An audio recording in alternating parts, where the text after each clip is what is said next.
to be sure that today's show is cheery and positive. Liliana told me last night, no negative stories, no sad stuff. Good. Doing a little, show prep the night before, finding some doom and gloom, and she's like, nah, no doom and gloom. I like it. So cheery stuff today. I've done my best. Well, it's going to be cheery to me. I don't know if it's going to be cheery to everyone else, but we do appreciate our listeners for tuning in today. We are going to make a lot of fun. Great show in store for y'all today. Gracie Pike, local musician, will be our first guest. She's going to be performing at the Walton County Annual GOP Barbecue. This is the Roy Nunley Roberts Memorial Barbecue. That is a legend event in the political world, and she is going to be the entertainment for that night, so we're going to hear from her first. Then my good friend Dawn Griffin, she's the former CEO of Liberty First Bank in Monroe. She'll be in studio with us. And then in the second hour, John Padgett, John Elliott. These are the Athens political power brokers, my old buddies. They're going to come in and share some stories, and we're going to have a good conversation with them. So it is going to be a fun show. Can't promise it'll be all cheery. Maybe a little doom and gloomy here and there. But for the most part, I'm going to do my best to brighten your day. Let's start off with some great news. This is fun. This is cheery. This is exciting. It's good news. Former Prince Andrew, now known as Andrew Mountbatten Windsor, was arrested on suspicion of misconduct. So, this stems from the Epstein files, where he has been often linked and associated. So now he has denied any wrongdoing, and there's no formal criminal charges have been filed. But there has been a tremendous amount of scrutiny over his ties to Epstein. Sure. So is this the first chip to fall, Chastity? Is this the first one, right? Who knows what comes of this? Yeah. Now, again, you got to remember, this is not, he's not been formally charged. They're just going to go and they're going to start digging through his files, or they're confiscating property from his residence. King Charles has said, hey, we're going to assist the police in any way we can, and he emphasized the seriousness of the investigation. So I think more to come. Yeah. Imagine trying to investigate the royal family. Yeah. That would be a tough job to oversee. Yeah. It'll be interesting to see if something comes of this. Once again, it's that's what we're asking for with this whole process back over here in the United States, is we want to see people that we are thinking we're guilty or involved. We want to see them held accountable, or at least go through this process and had let's get some clarity on what took place. So I told you that's good news, right? That's cheery. I agree. Is that fun? I agree. Good story right out of the gates. All right. This one is really good. So you've heard some stories about some of the Olympians during the Winter Olympics that will use their podium or platform to then bash the United States or bash our administration. And last night, just the opposite took place, whereas the United States men's team beat Sweden in a thriller. They beat them 2-1 in overtime. And Quinn Hughes, who is a superstar in the NHL, superstar defenseman, after the game, he came out and he said, hey, the United States is the greatest country in the world, and he was proud to represent it. Man, doesn't that make the buttons just pop off your chest? I love that. See, that's a good feel-good story right there. Yes, absolutely. Be loud and be proud. No bashing our country. Yes. No using the platform to rip it. I mean, he's representing the United States as an athlete. They win a tight game, and he comes out. And I can tell you right now, his sentiment is shared amongst all the athletes on that hockey team. So if you do not dig hockey, if you have not watched hockey, reasons to sink your teeth into that sport. It is just fantastic. We saw it last year in the Four Nations. So what happened last year, Chastity, did you watch the Four Nations tournament last year? No. Okay. I like the fight stuff. Well, so you're going to love this then. So last year during the Four Nations tournament, this was like a precursor to the Olympics, where you had the United States, Canada, Sweden, and Finland put forth their best hockey players, and they played a little mini tournament in the middle of the season, kind of gave the NHL a break, right? Okay. So they did this in place of the All-Star game, and the United States played Canada in Canada, I guess a few nights before, and Canada booed the United States national anthem. Oh, right? Oh, that's sad. Yeah, the fans, the Canadian fans booed when the United States national anthem played. So the next time that they met, and maybe I have it wrong as to where they're playing, I can't remember, but all I know is the next time that they met, the two brothers, Matthew Tkachuk, Brady Tkachuk, who are good NHL players, but they're also tough guys, right? I'm sure. Most hockey players. These guys, they can score, but they can scrap. Yeah. And so right at the beginning of the game, both of the brothers took matters into their own hands and beat the daylights out of a couple Canadian players.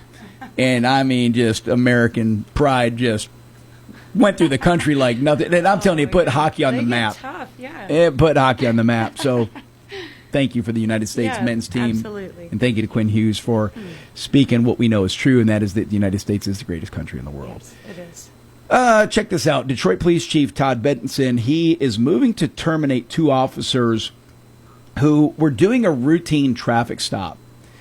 And they had suspected that the people that they pulled over were illegal immigrants. They couldn't speak English, and they were not be able to. They weren't providing the proper documentation, and so, as you would expect any good police officer to do, if things get complicated or escalate, you keep it calm.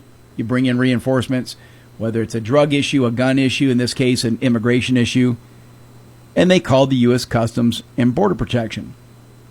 And so I don't know what actually transpired after that, but the end result is that the chief of police of Detroit wants to terminate these 2 police officers because he says this was an infraction against department policy. And I started thinking about this, where when you take a step to remove a law enforcement officer who is sworn to protect our city, our state, our country, whatever their role is, and that officer is doing what they think is best to protect us.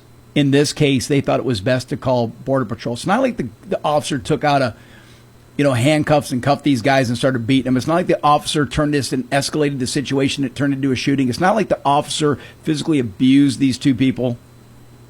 They just called for help. And they called the right guys, right? They called the Border Patrol.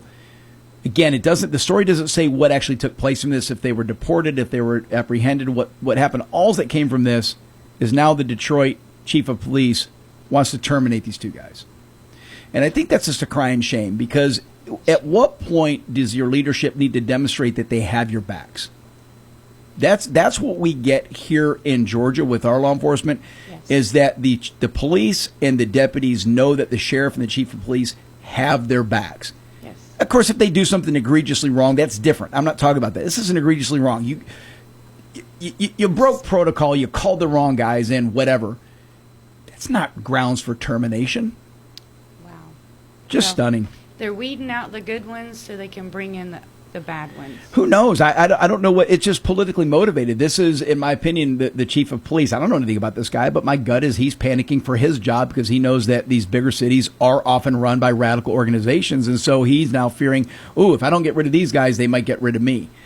Just stand on what's right. And fight for your guys. Fight for these are men that are putting on bulletproof vests and sidearms every day and risking their lives to defend our citizens.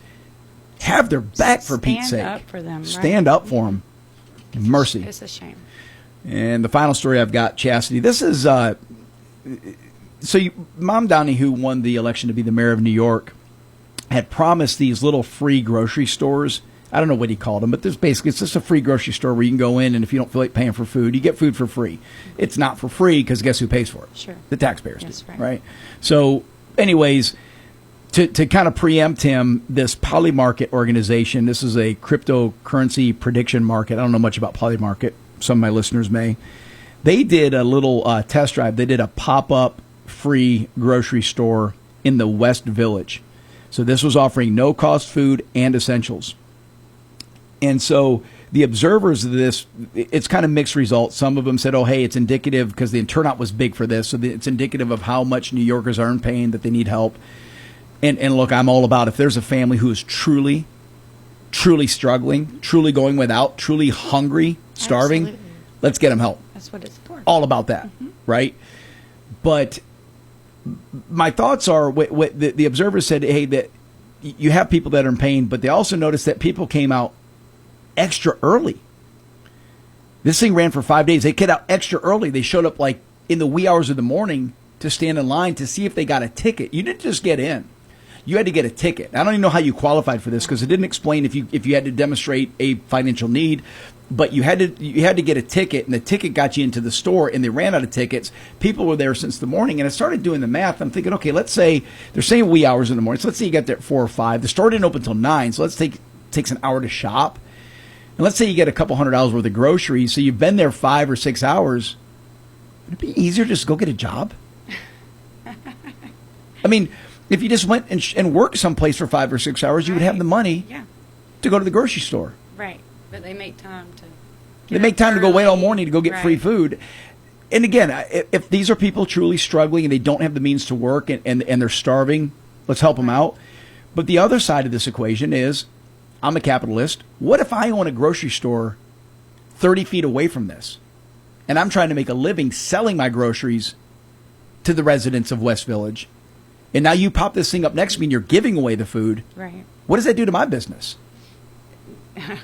No business for that day. No business for that day. 5 days. Yeah. I think this was a 5-day event. So think of that, Chastity, is if you go and plop up a free hamburger stand next to my buddy Chris, who owns LR Burger, right, he's going to have a rough day for that day that I'm giving away free hamburgers, right? Yeah. May not be as good as LR. LR Burgers are pretty darn good. Not. No, they were very good. But a free hamburger is going to trump, somebody's got to pay for a hamburger. So when you do this, you are also damaging the people who have made financial investments to open a business that provide an essential service to New Yorkers by providing them groceries and necessities.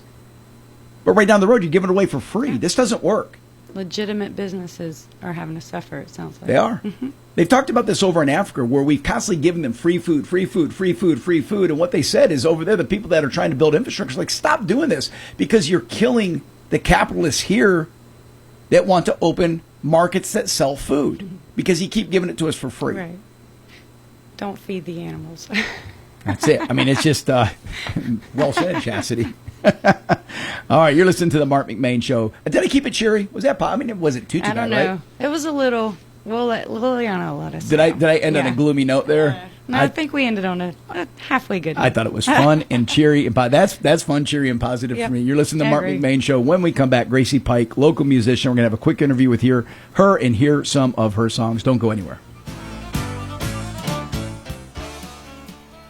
Spring is right around the corner. New beginnings, fresh starts, and big moments. If you're thinking about proposing, if you're ready to take the next step, you go to P&A Jewelers. For 50 years, families have trusted P&A Jewelers to celebrate life's most important milestones. Proudly second-generation, family-owned and operated by brother and sister, we specialize in stunning engagement rings and custom designs made just for you. P&A Jewelers, located at 4665 Atlanta Highway, next to Quick Trip in Loganville. When you walk through the doors of Campton Restaurant, you're not just here for a meal. You're part of a tradition. I'm fourth-generation owner Josh Parker, and for nearly 40 years, families in Walton County and surrounding areas have gathered around our tables to share stories, laughter, and good Southern cooking. From crispy fried chicken to heart-healthy daily specials, there's always a plate waiting with your name on it. We're open Tuesday through Thursday from 11 a.m. to 8:30 p.m. and 11 a.m. to 9 p.m. Fridays and Saturdays. So come on by, make yourself at home, and experience Campton Restaurant, where family tradition meets every meal.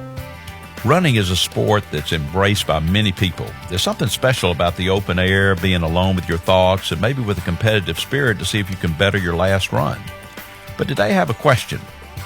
Right now, are you running from God?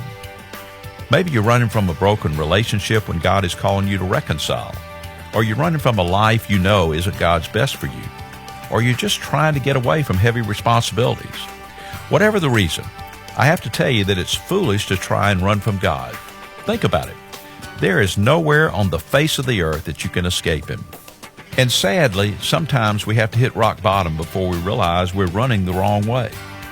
Which way are you running right now? Isn't it time to stop running from God and start running with God? This is Bryant Wright, speaking right from my heart. For more on this and other topics, visit rightfromtheheart.org. And welcome back, Marc McMain Show. Our guest right now is a young lady named Gracie Pike. She is going to be performing, amongst other places, at the Walton County GOP Annual Barbecue. Gracie, thanks for joining us today. Hi, Mark. How are you today? I'm great. My buddy Vince sent me your information, said, hey, you got to get this young lady on. We're going to play one of your songs in just a minute. But before we do that, tell our listeners a little bit about yourself. How did you get into the music world? I was born and raised in it. My father was an evangelist for years, and we traveled all over the world, and we sang Christian music, and over the years, I got into country music a little bit, but then I just started doing business and got away from it, and only recently have I started back, full-time doing any type of music. And the song that you're about to play Wishing Well, is on my new CD that came out back in September. And so I'm just doing whatever it is that God leads me to do right now. I'm not on tour as of right now. I'm taking things like the barbecue, and I'm singing in Alabama on Sunday, but I'm just taking it one step at a time, Mark. That's great. And how would you describe your style? Give us an introspective of your music style. It's more Southern gospel. I sing a lot of country music. I'll be performing country music at the GOP barbecue, but I do mostly Christian music, and it's mostly Southern gospel.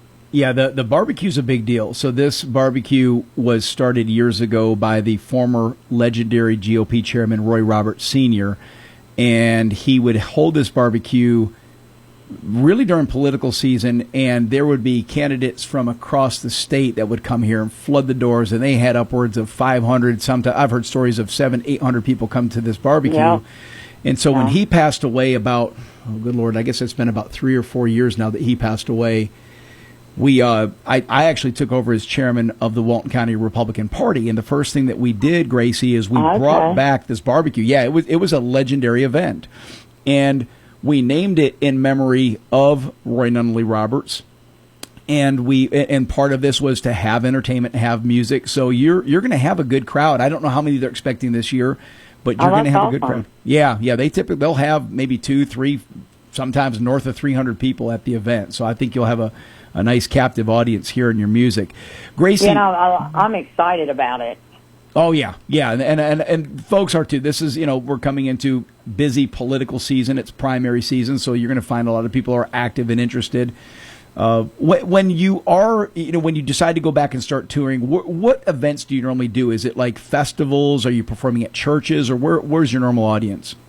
It's usually more church oriented, but I do some festivals. I'll do events like the, GOP event that I'm doing, or other events that, people might invite me to. But I really don't even know, Mark, if I'm being honest, because, like I said, I just have gotten back into it. Sure. And I had a CD release event here in Monroe back in September, and I was very humbled by the fact that people flew in from New Mexico, from California, from a lot of places to attend that follow me on social media. So that was a very humbling experience to me. And we had a very good crowd that showed up for that. So That's I do fantastic. put on some things myself. That is awesome. Well, good. Look, I know aspiring musicians, we have interviewed several of them on this show over the past several months, and it is not an easy task because quite often you're having to have a regular job to make ends meet, and then you're trying to build your music career on the side. That means you're doing it into the wee hours of the morning. I get that. So it's you're burning the candle at both ends. What about you? You mentioned that you kind of grew up in this. Who in your family has the music background? My dad actually, he played country music when he was a young man, and then he left the music industry and started to be a minister. And so he was very musically inclined, and a lot of my family actually sing and write music. But they don't do it professionally anymore because, just like what you just said, we all have jobs. I actually run 2 companies. In Monroe, I have it's out by the Sheriff's Department, GCON Construction, Most Social Mitigation. Everybody in Monroe knows that, too. Oh, yeah. So I have, 2 separate lives, you know what I mean? So it's very hard sometimes. Oh, I can only imagine that. Like I said, you're burning the candle at both ends to try to manage the businesses that you're running, and then, of course, advancing your music career. Marc McMain Show, our guest is Gracie Pike, local musician. She's going to be performing at the Walton County GOP Annual Barbecue. I don't know that I know where this location is yet. I think somebody said, is it Nine Oaks Farms? Is that where they're having it this year? Do you know? It is. Yeah, that's a great venue. So it's going to be hosted at Nine Oaks Farms. And Gracie, forgive me for this, do you know the date of the GOP barbecue? I don't have this in front of me. I do. It's on the 23rd of April. And it's a Thursday, and it starts at 5 o'clock. The doors will open at 4:30. So 23rd of April. Do you say 23rd or 21st? 23rd. 23rd of April. That's a Thursday, 5 o'clock, 9 Oaks Farms.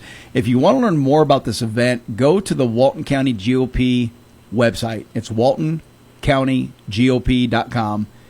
And they'll have all the information there. And I think you probably can actually sign up and buy tickets. They're not that expensive. If you want a great evening with your better half, go to the website, buy a couple tickets. They probably have sponsorships where you can actually buy a table if you want to take a group of friends.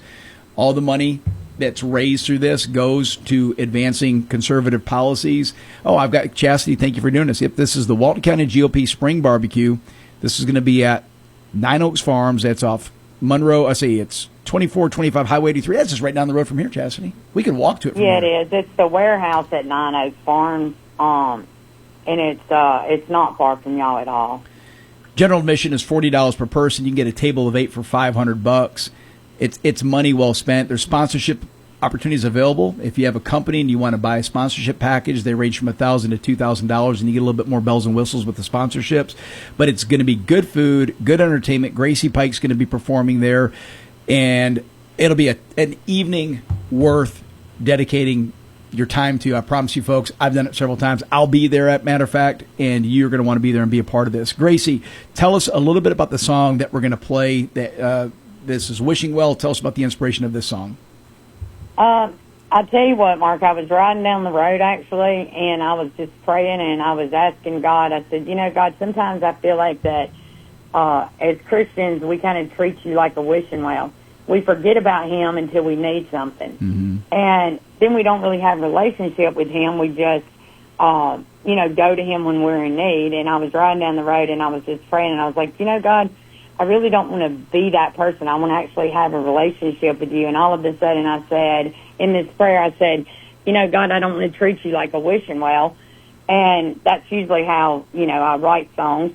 Is that all of a sudden I said that, and then I was like, oh, give me my phone. And I picked up my phone, and the song started to come, and I wrote that song.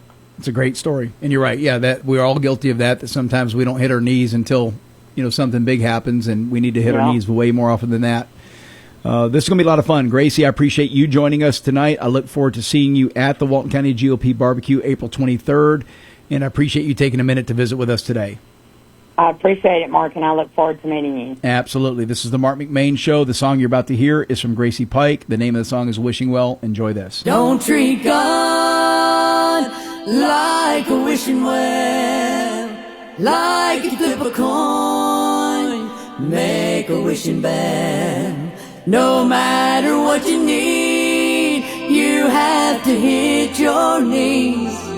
You're not wishing for some kind of magic spell. So don't treat God like a wishing well. You've got to find a place of secret prayer, and then hang around until it meets you there. Don't wait until you have a need. Oh, just steal away. Get down on your knees. Shut the world outside. You've got to find the time for just you and him, as friend to friend. And don't treat God like a wishing well, like you flip a coin, make a wishing bell. No matter what you need, you have to hit your knees. You're not wishing for some kind of magic spell. So don't treat God like a wishing well. No matter what you need, you have to intercede. He promised he would supply all of your needs. So if you need healing or deliverance or salvation, no matter what you see, you have to hit your knees. And don't treat God like a wishing well, like you flip a coin, make a wishing bell.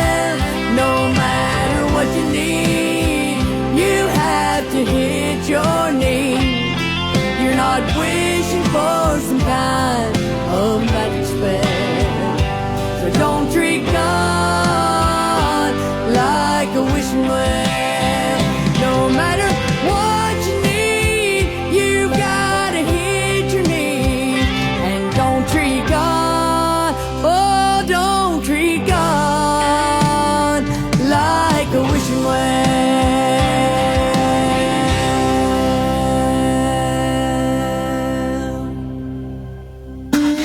Are you tired of going into car dealerships and never finding what you're looking for? That right salesman that's going to answer your questions and help you find what you are looking for. Well, at Loganville Ford, that's what we're about. It's not about buying a car. It's not about selling a car. It's about answering your questions and making sure we assist in every way. Loganville Ford is the hidden gem in America's car market. Come find out why we're the talk of the town. Visit us at LoganvilleFord.com or on Highway 78 in Loganville. Everybody knows where Loganville is.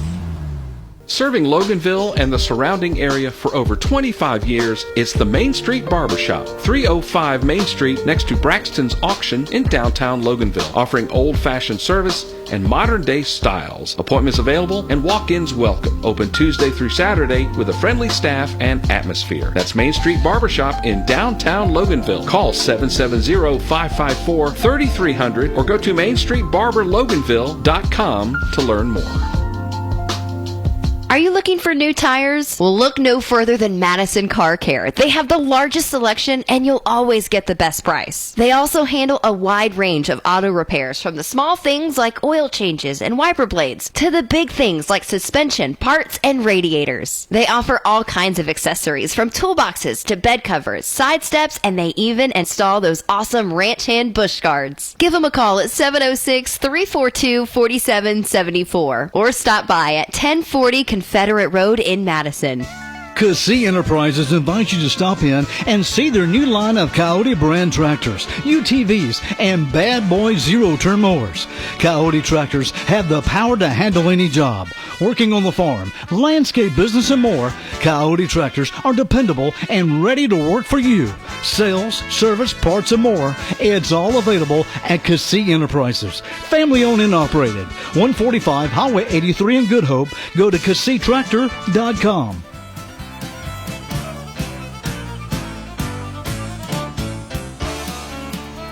And welcome back, Marc McMain. Chastity, that was good. Good song, right? Nice meaning to it. Yeah, absolutely beautiful. Get to see her Very perform beautiful. live, too, Yeah. at the Walton County GOP Barbecue, April 23rd. And eat some delicious barbecue. I wonder who's catering it. Did it say who's catering that in the little slip? I bet it's good, though. Well, I've normally- been there before. They have great barbecue. It's I always in the a good- past use striplings. Mhm. So Yeah. Oh, hopefully they always. continue with that, Yeah. but I'm no longer in charge. No longer call the shots over there. All right, our next guest, a friend of mine, Miss Dawn Griffin. She is the former CEO of Liberty First Bank in Monroe. Dawn, good to see you. Thank you. Appreciate the invitation. Well, I appreciate you coming in person, and I got to say, you look like $1,000,000. You look fantastic. So Sure is beautiful. I know, She I know. is stunning. I Well, like your shirt. Thank you. we would bump into each other at the Rotary Club from time to time, and because of my show now being at noon, I do not get to go to the club, but they're starting a breakfast or a morning club, Correct. and I'll be there tomorrow morning. Tomorrow morning. 7 or 7:30. I think it's 7:30. Matter of fact, our mutual buddy Lee Garrett's hosting it over at Pinnacle now. Absolutely. So, Dawn, tell us about you. One of the joys I have when I do these interviews is when I do my research, use my tools to find out some background stuff. I'm always learning as I'm going because, you and I have been friends for a few years, but I don't know your whole backstory. Where did you grow up? I grew up in Monroe. Okay. And interestingly enough, I attended a meeting yesterday, and some of the folks at the table were saying they really wished, for example, that we had a movie theater. And I said, well, we used to.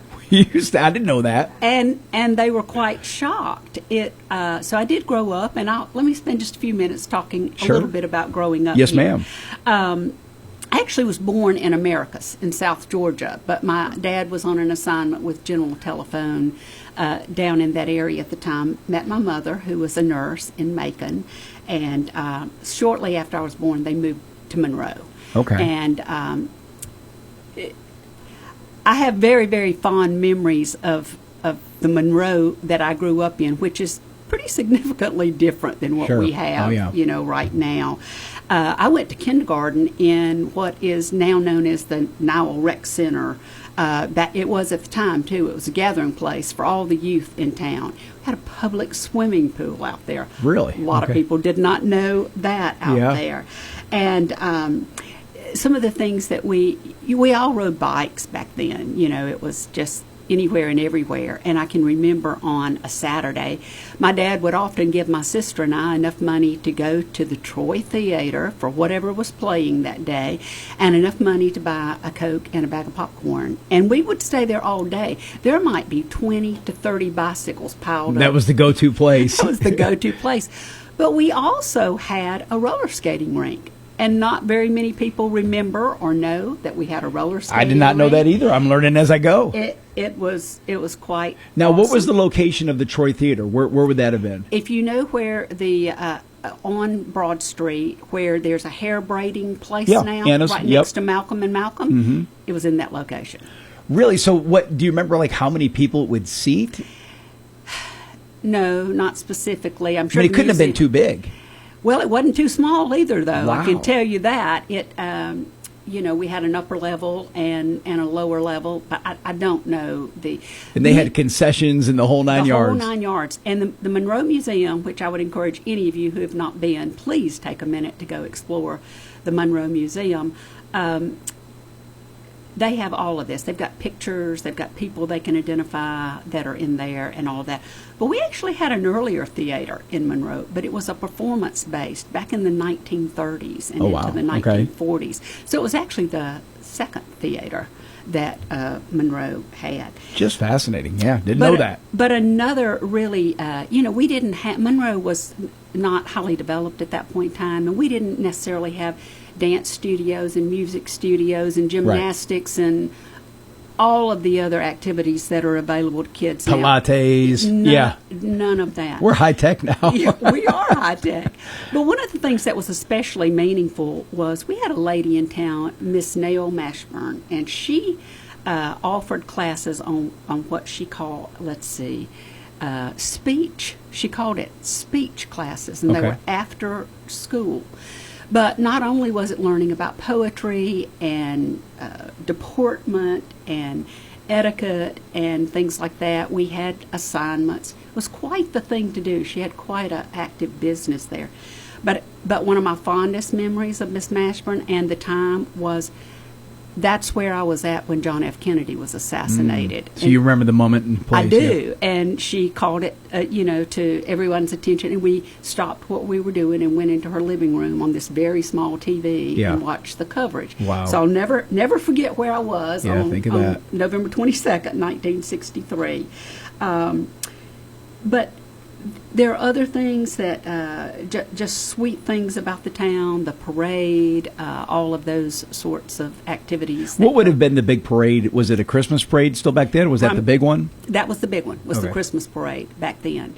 And one of the featured groups was always the Monroe Girls Corps. There was never a band in Monroe at the school for a very long time, somewhere probably in the 80s. I don't have that date. But I had the opportunity to be one of the Monroe Girls Corps members. I've heard about this. I don't know much about it, but I've heard about the Monroe Girls Corps. So where did they recruit the talent for this? From the high schools or? No, from the 5th grade. So it was for young kids. So the Veterans of Foreign Wars decided they would like to have a drum and bugle corps. But it was really very advanced thinking because it was females only. And all of the other drum and bugle corps in the United States were male. Many of them having come from military, where they had been in the military band and that sort of thing. But the idea was that you started in the 5th grade and you trained and you were a reserve for the full-time members. And it usually went until you were a senior through the 12th grade. I did not go back after my junior year. There were just some other things I wanted to do. And this would have been an after-school program, I'm assuming? It was an after-school. It was 52 weeks of the year with one exception, and that was the week of the 4th of July. That's the only week you got off. That was it. Miss Dawn, things have changed a lot. I had 2 boys on here the other day from Prince Avenue. They get off school on Fridays so they can participate in the bass fishing team for the high school. I can believe that. Things are different now. It's very different than that. And as a matter of fact, my family was traveling to California one summer to see my mother's sister, who had been living in Spain military family. And my dad went to see Mr. Wayne Shields, the director, and told him that I would be gone for 3 weeks. And Mr. Shields said, no, that can't happen. And my dad said, well, it's going to happen. It's going to happen. It's going to happen. But I had to take my trumpet all the way to California. We camped on the trip out there. And I guess a lot of people heard a lot of reveille. Yeah. You wore everybody out with the trumpet. I wore everybody Did out. you get good? Were you pretty? I was pretty good. We were all actually very accomplished. I mean, we practiced every afternoon, and nobody was in the first Impressive. Yeah. Group if you didn't. But I had the privilege of attending the Macy's Thanksgiving Parade twice. Wow. Performed twice. Up in New York? Up in New York. 2 different times I was in the parade.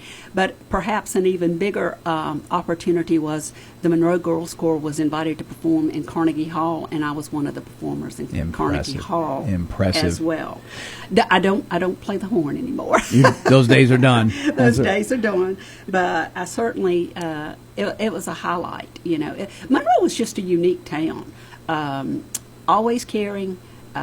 Small, not a lot of opportunity, but we made it fun. We worked with what we had with. And, it's still kind of, fantastic. I think it's kept that charm. It really has. I was so glad to see it come back. 10 or 15 years ago, Monroe did not enjoy the popularity and the activities that we have now. It was a little bit of a ghost town. No longer a sleepy little town, that's for sure. No longer a sleepy little town. I love Monroe. You're listening to the Marc McMain Show. Our guest, Dawn Griffin, former CEO of Liberty First Bank in Monroe. We're talking about Monroe, her growing up here. Just curious, so when you're walking down the street now, let's say you're going down Broad Street or coming down Spring Street, does it feel like what you remember as a kid?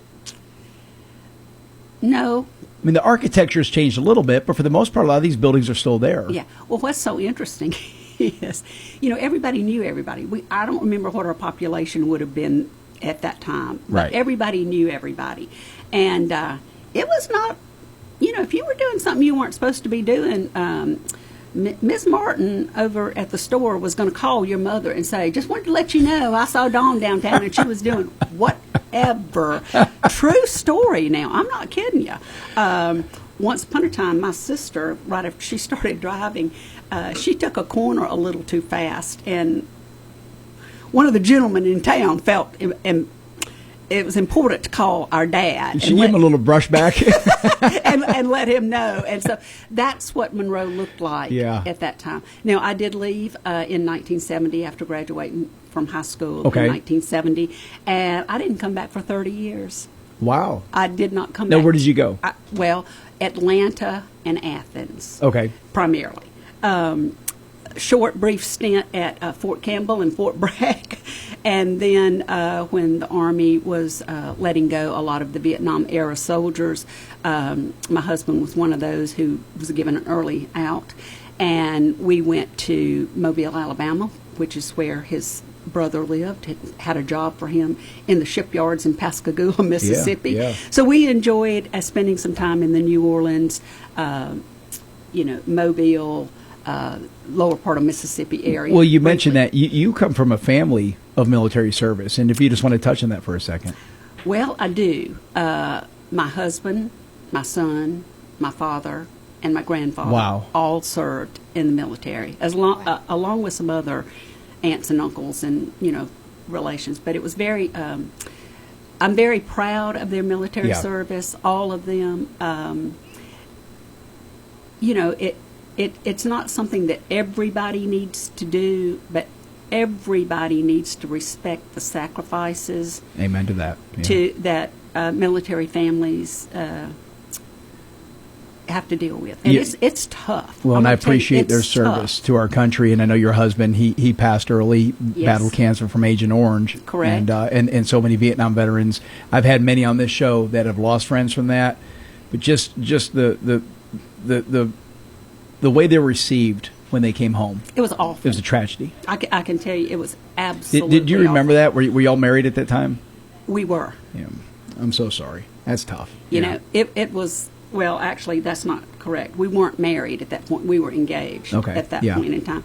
But when he came back, he was just kind of lost. He didn't know really what to do. Yeah. And another good reason that his brother was able to provide him with some immediate employment Keep him busy, get his mind off. Keep him busy, get his mind off of it, and that sort of thing. But he did have some, night terrors. I can only imagine. He was in the 82nd Airborne, and they were in a very active area of Vietnam while he was there for 2 years. So. My deepest condolences. I'm just thank you. I never met him. Obviously, became friends after his passing, and so I just know that's difficult for you and your family and your son. Yes, my son just retired, 26 years military experience. Now, let me tell you, I think it's almost tougher being mom of an active duty military person than it is being a fiance of an active duty military person. My son was Special Forces, Ranger for Special Forces.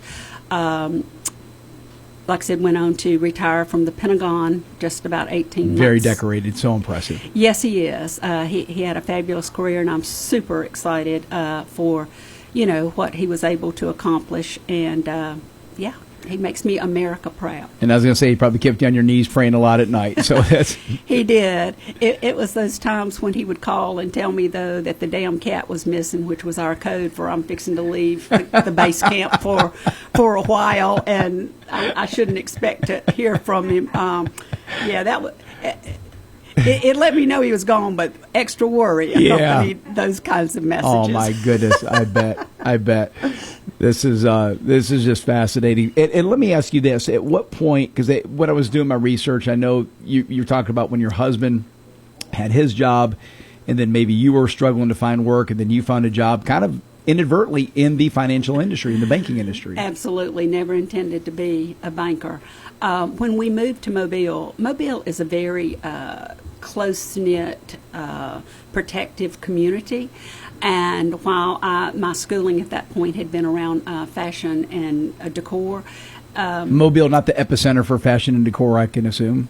Well, yeah, they kind of were. Were they really? But was that because of the ports? Because you had to know somebody to get a job in one of the local shops. Gotcha. Okay. And I needed to work, and we wouldn't have been able to make it on the salary that he had at that moment.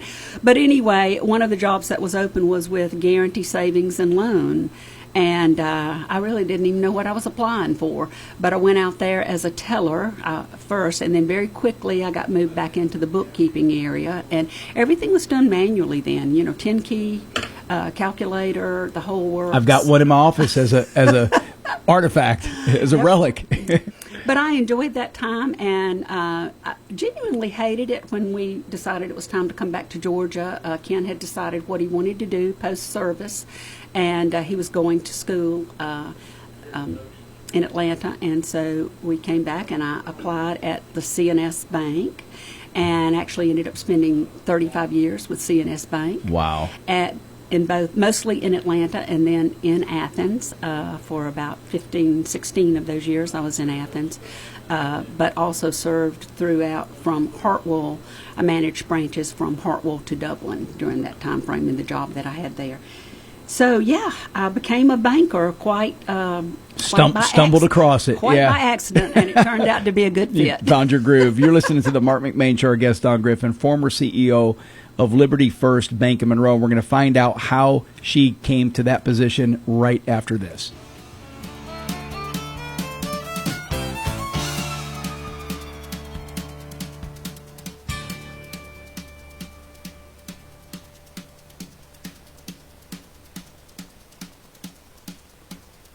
I'm Rick Jackson. My dad abandoned us. My mom was an alcoholic, so I left the projects. Shoe shining, ticket scalping, vacuum sales.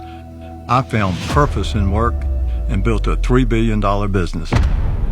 Like President Trump, I don't owe anybody anything. And like you, I'm sick of career politicians.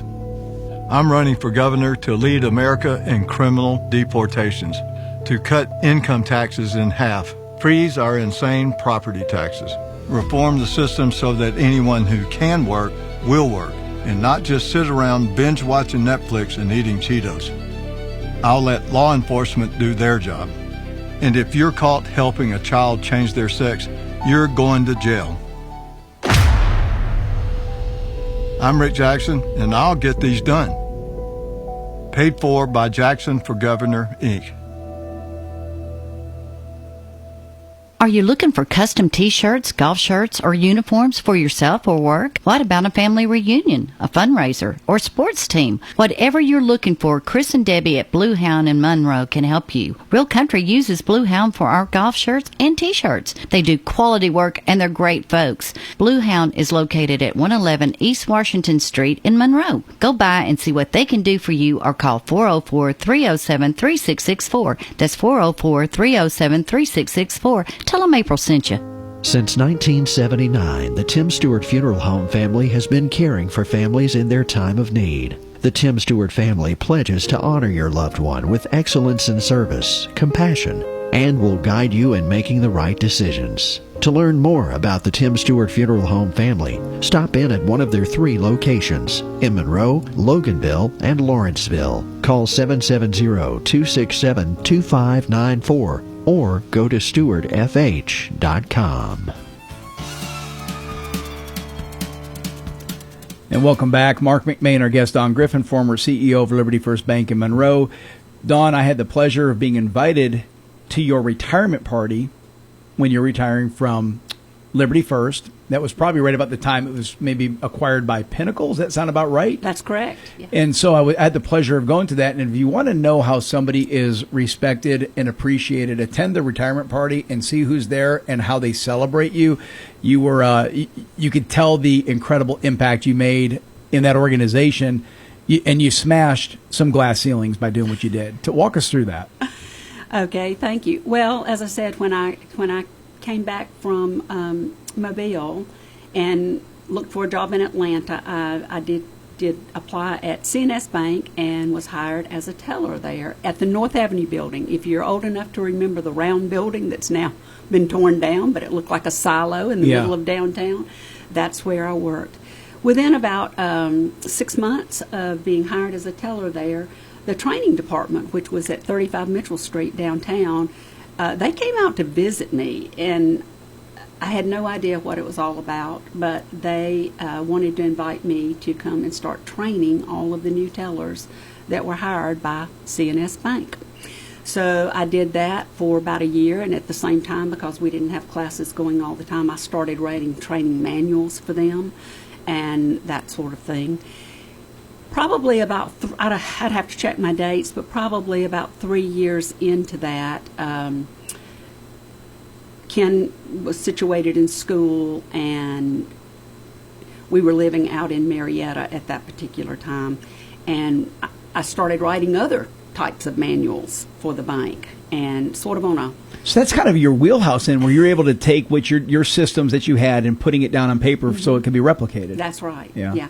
And that's not easy. No, it's not easy. And they used to kind of joke with me. We had something that we called the GOG, and what it stood for was General Operating Guidelines. Okay. And I had helped write a lot of that. And so somebody would be questioning something, well, how do we handle this? And I said, well, go see GOG 36 point whatever. You knew right where it was. As an example. Yeah, well, that's kind of like being buried in the basement, which is exactly where I worked for all of those times. But about 5 years after that, I left Atlanta area and went to Athens. And here again, started off as a teller on the teller line and head teller. And then over, a period of time, I became an assistant branch manager and then a branch manager and just kind of worked up the ladder of the branch environment and really came to love it. Particularly loved Athens. It was a great community, great people. But we were one of the larger hubs outside of Atlanta. We had a lot of the auxiliary services that a branch bank would not have. For instance, we had a large personnel department there. We had a marketing department. We had a separate loan department with the back end and things of that nature. Over time, I was asked to spend a little stint in personnel. I spent a little stint in the loan area. So you're starting to learn every facet of this business now. Mm-hmm. That's kind of what was happening there, and there was never any I'll be honest with you, I never intended to be a banker all my life. I guess after 50 years of it, I have to say that was my life. But you think about this, that was never Dawn, my intention. the old phrase that cream rises to the top, and what's happening is these people, even though you're not identifying it, they're identifying you, and they're seeing something in you that they're like, hey, we need to nurture this and invest in her. You know, thank you for saying that. Recently, within the last year, my mentor in Athens, Georgia, was Pat Allen. Pat's a very well-known person in Athens, and when he retired from the bank, he, as president, I was named after him at CNS in Athens, but he went to the University of Georgia and stayed there for about 10 years. We still get together from time to time, and not too long ago, we were having a brunch, I guess you would call it, along with his wife Gail in Athens, and very sincerely, I looked at him and I said, Pat, can you help me understand why and how I got so many jobs that I never technically on paper should have had those jobs? I didn't feel like maybe I didn't have prior experience in that department or something like that. I said, you know, I had some opportunity for some pretty cool things, and there's stories along with all of those. But what he said to me, he looked at me and he said, well, Dawn, he said, we always push for you to get the opportunity because you had a skill set of getting in there, figuring out what needed to be done, regardless of what had been done before, and making a success of it. And I'd never really thought about that because I was just working to do what I saw needed to be done. And when you describe that there, Dawn, that is something that you're not going to learn in college. That is either an innate ability that you have where you can identify an issue, form a plan, execute the plan. Correct. Yeah. So that's impressive. It really well, is. Thank you very much. I never sought out the spotlight. Believe it or not, even though I, like to have fun and can run my mouth a lot sometimes, I didn't. We're all good at that. I didn't do that. And, sometimes it was like, probably the most unique thing is Citizens and Southern Bank had, or as we were broaching into Bank of America actually at that time, we had one of the largest sales finance units outside of Atlanta, and we dealt with the dealers, and not only did we do their floor planning, but we also financed the cars. We had a full service dealer. Big unit. deal. Yeah. Well, I got moved into there to be the assistant manager of that when someone left the bank rather suddenly. And they didn't have anybody to fill the spot, but you got to have somebody in that office every day. Somebody's got to be signing off on the loans. Somebody's got to be assigning the floor planning and all of that sort of stuff. So I got that job. And then within about a year and a half, lo and behold, the manager left to return to Valdosta. Family issues down there. I didn't go ask for the job. As a matter of fact, I was thinking it was time for me to go back to the branches and do something else. They had other plans for you. They had other plans. I got called into Atlanta, and they told me they wanted me to take over that department. Wow. It was quite large. That was a big deal because, like you said, back then that was maybe typically men that had those positions. Absolutely. And I will tell you that it took... Ruffle a couple feathers? It ruffled some feathers, and it was not easy as I went to call and meet every one of those dealers personally sometimes because they had dealer functions that were all men where they passed around the cigars and the bourbon. And I kind of sat there not knowing what I was supposed to do except just be nice and, whatever. But I will say that when that unit was 5 years later taken back into Atlanta, I was blessed that most of the dealers showed up to see me out of that office. See, they learned to respect and appreciate what you brought to the table. You're listening to the Marc McMain Show. Our guest, Dawn Griffin, former CEO of Liberty First Bank. I love it. Like I said, it's all about. It's not pedigree. It's what you can do. Yeah. Right. I guess so. And there's nothing wrong with a good quality education and a good quality degree. That means something. And there's value in that. But you have to have that innate ability to perform at whatever your task is. And in yours, it's leadership and execution. Thank you. Like I said, it's been a nice ride. What brought you to Liberty First? Because I remember when that bank came out of the ground. I moved to Monroe in 1997. So when did that bank start? Shortly after that, right? Well, it was formed in 2005. Okay. We opened up on June 13th of 2006 with the first building, which is now part of Dr. Stone's. Now, were you part of it at the beginning, or did they bring you in? So in about April of 2005, I was contacted by Bruce Williamson, who was one of the founding group of gentlemen that were going to rise this bank out of the ground.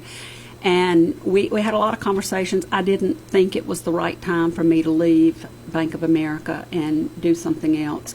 My husband passed away later in that month after that conversation. So sorry. Yeah. Thank you. And so I had to think about it. And I took about 60 days to think about it. And then I just said, you know what? Why not? Why not give it a try? Were you living in Athens at the time? I was still living in Athens, yes, at that time.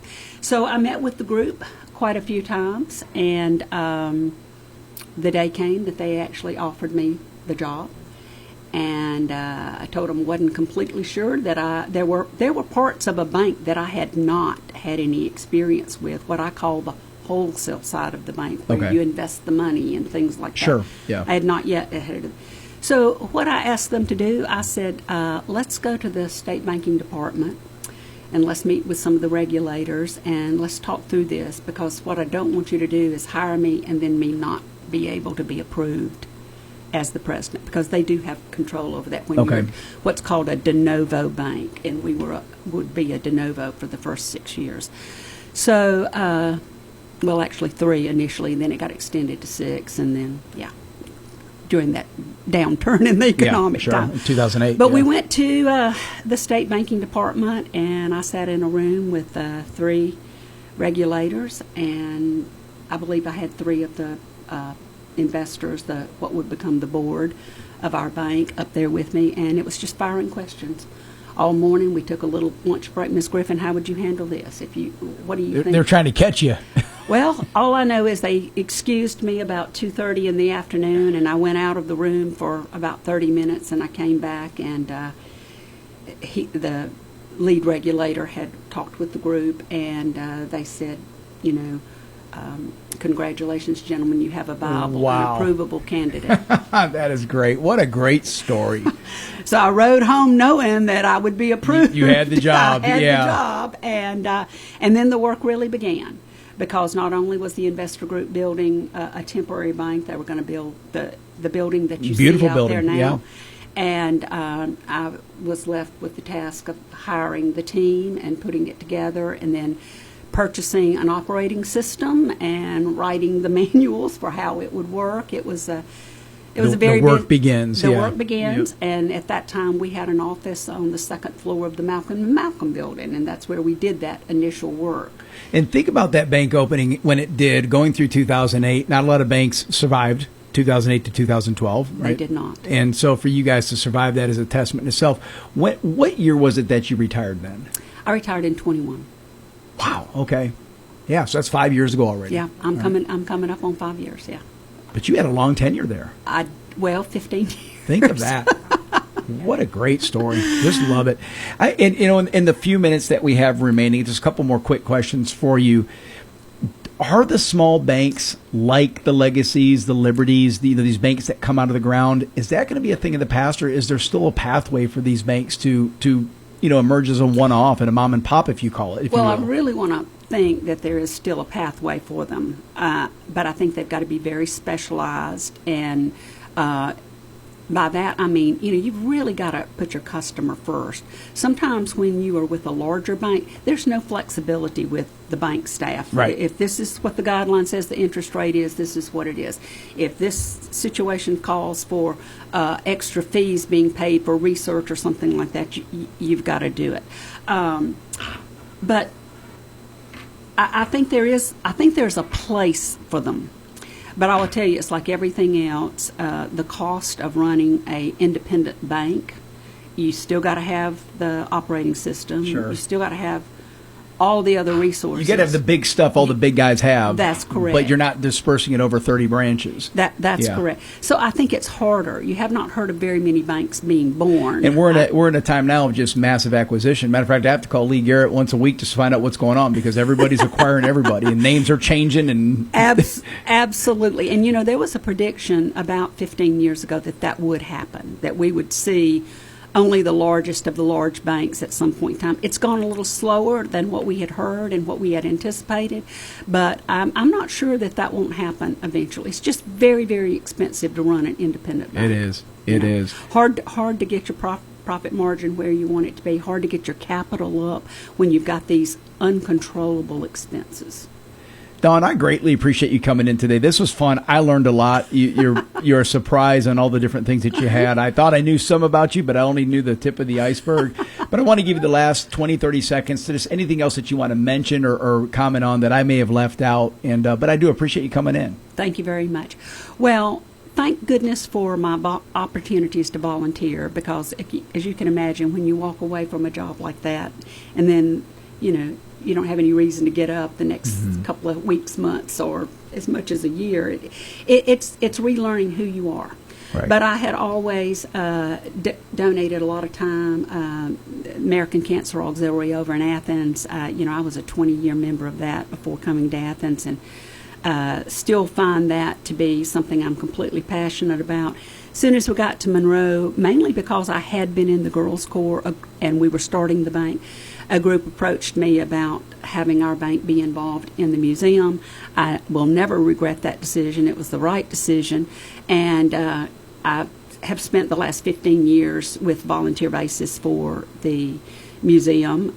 We've got some treasures in Monroe that need to be protected. The McDaniel Tishner House, the historical houses there. And I really encourage everybody to visit these places, learn the history, learn what we've got to preserve, and work tirelessly if that's what's needed to make sure that those survive. You and I talked briefly about Rotary. I have been a member of the Monroe Rotary Club for a little over 20 years now.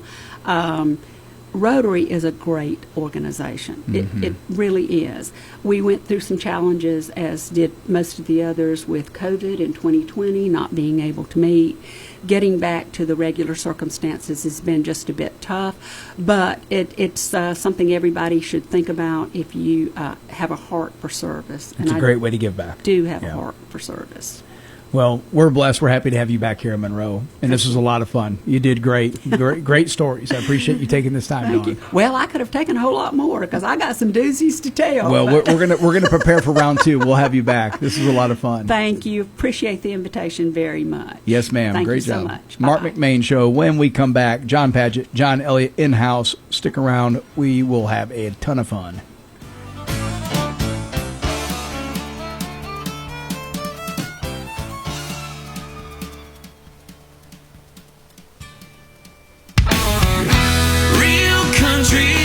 This is Q92.3 WMOQ FM, Bostwick, Monroe, Madison.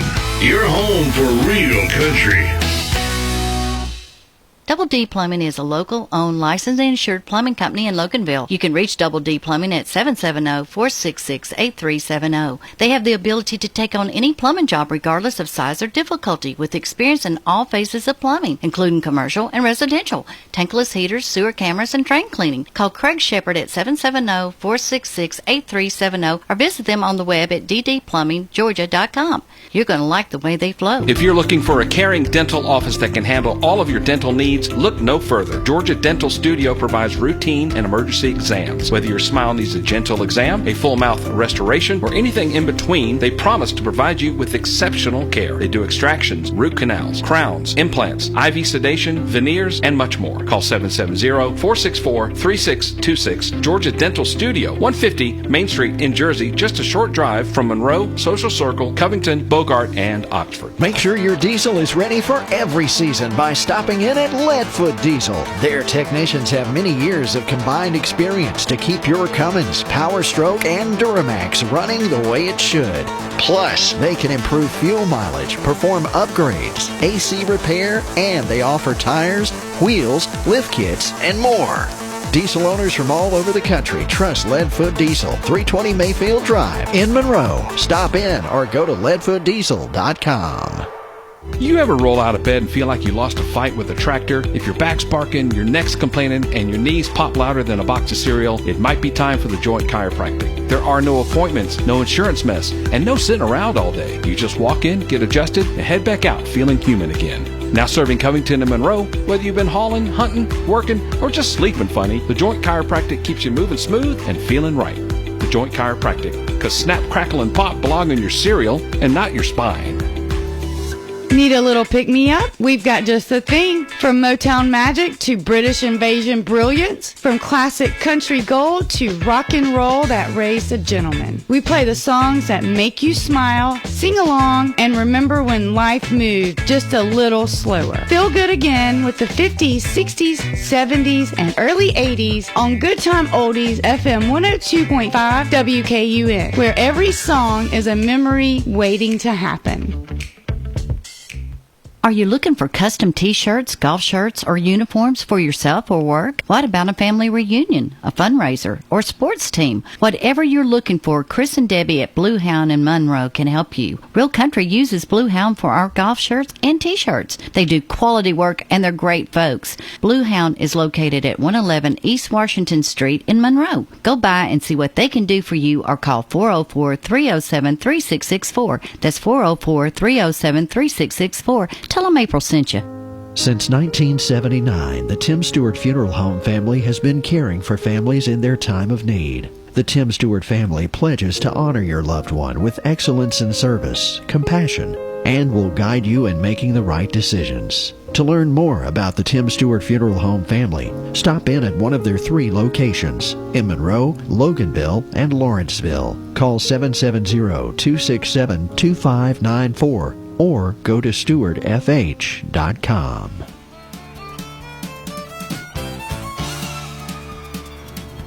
Welcome back. Marc McMain. My 2 guests now, John Padgett, John Elliott. These are friends of mine from Athens. I jokingly like to say that they are the Athens power brokers, but in a way you guys are. And thank you so much for joining me today, gentlemen. Thank you. Glad to be here. Thank you to the audience. Absolutely. Yeah, we're blessed. We got great listeners, and we're having a lot of fun with this show, bringing in these local voices, talking about what's going on in our backyard. Let's start with this, guys.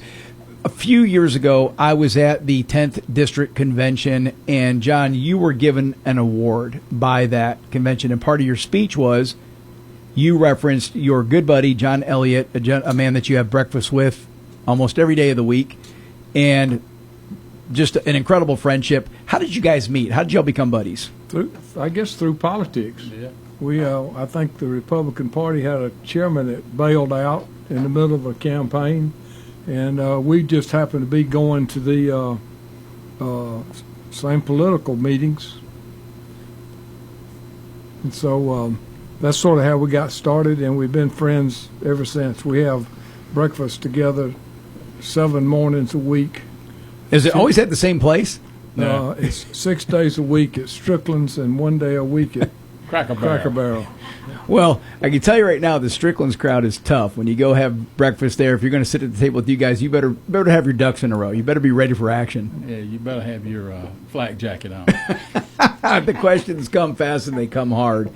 When you look at politics being maybe the impetus for you guys forming a friendship, is that where most of your conversation goes, or do you deviate into other stuff? What do you guys, when you get together for breakfast each morning, what are you talking about? We talk about everything. We talk about politics. We talk about what's going on in our community, how we can do something to affect it, help it along. And then yesterday we had a 20-minute conversation, an argument about bay leaves and where they come from. So it's from who won the argument, by the way? Well, Johnny did, but I didn't like it. Of course. Do you cook with bay leaves, John? Is that what? I have a bay leaf tree in my backyard. Okay. I got a John bay leaf bush. He told me they didn't get any bigger than a bush. It's 40 feet tall. Can you imagine how many leaves are on a bay leaf tree? What would you do with all of them? I think you could start a lot of spaghetti. I think you could start trafficking in bay leaves. You could start bundling it up and selling it by the kilo, maybe. Maybe. Oh, that's great. That's great. Well, I just get my bay leaves from the store whenever I'm needed, but we do have a lime tree. My wife bought us a lime tree, put it on the back porch, but that has turned out to be a nuisance because It is real delicate. Frost comes, you got to bring it inside. This thing weighs a ton. So a bay leaf tree or bush sounds a lot more manageable. It's manageable. Yeah. Tell us about your family, John. Let's start with you, John Padgett, and John Elliott. We'll go to you. Well, I was born in Greenwood, Mississippi. My daddy was a cryptographer in World War II, chasing Rommel around North Africa. Got sent back over there 3 times. And then to end his military career, ended up at an Army Air Base in Greenwood, Mississippi, of all places. Why it was there, I have no idea. But I was born there, moved to Ringo, where we were from. Okay. Ringo and Dalton, Blue Ridge, LJ, that part of the state. And then in the end of the 2nd grade, I moved down to this part of the world, and this is what I remember mostly as a kid, growing up in this part of the world. Yeah, over here in the Athens area. John, what about you, Elliot? I was born in Florence, South Carolina, and I lived over there till I was about 12 or 13, and I finished up my Little League career over there. And then moved to Athens. My parents divorced. I was living with my mom, and we thought it would be a better move for me to move to Athens and live with my dad. Okay. I decided that. Was that what age was that? I was about 12. Okay. And so I moved over here, went to Athens High School, Clark County Junior High first, then Athens High School. And then I went to the University of Georgia at night school, and I did so good there, I got drafted. And so went in the Army, went to Vietnam, came back, and came back with a vengeance. I married a gal about a year after I got out. She was already graduated from college, and I did not even have a high school education. I mean, a diploma. Sure, yeah. I had dropped out. Right. And I had gotten in college on a GED. She encouraged me to get to go back to school, and I did. I finished I initially went to Gainesville Junior College and then transferred to the university. Majored in accounting, graduated in '72. And I was offered a job with Arthur Anderson, but I had to move to Chicago, which I wasn't too fond of that. It's too cold up there for me. Oh, good Lord. Chicago's crazy cold. You don't know cold until you've been to Chicago. You think it gets cold down here when it's in the 20s. The 20s in Chicago goes to your bones. It's different. Ooh. Wind chill. Anyway, that's and then I was in the real estate business while I was in college selling houses. And so I did that for a while, and then I went to work for a company out of Grand Rapids, Michigan, selling construction lasers. I did not know that. Okay. And did that, and then got hired away from them by a company in Thomasville. My daughter, we moved down there, Pam and I did. My daughter was born down there. And we moved back to Athens. I won't go into all the details how I got here. Yeah. But had to do with matrimonial bliss. So anyway, we came back here, and been here ever since. That's like you listen to the Marc McMain Show. My guest, John Padgett, John Elliott. John Padgett, you are also an entrepreneur. What are some of the businesses that you've been involved in? Well, I've owned Mary and I, my wife and I, and she is the best business lady that I've ever been associated with. We've owned 29 different businesses, from 3 franchise companies. We had a business brokerage franchise company, an income tax preparation franchise company, and a company called Padgett Business Services, which is probably the world's largest small business accounting firm that is in existence now. Wow. And then we've owned every kind of business in the world, from taxi cabs to real estate to insurance companies to a wrestling company.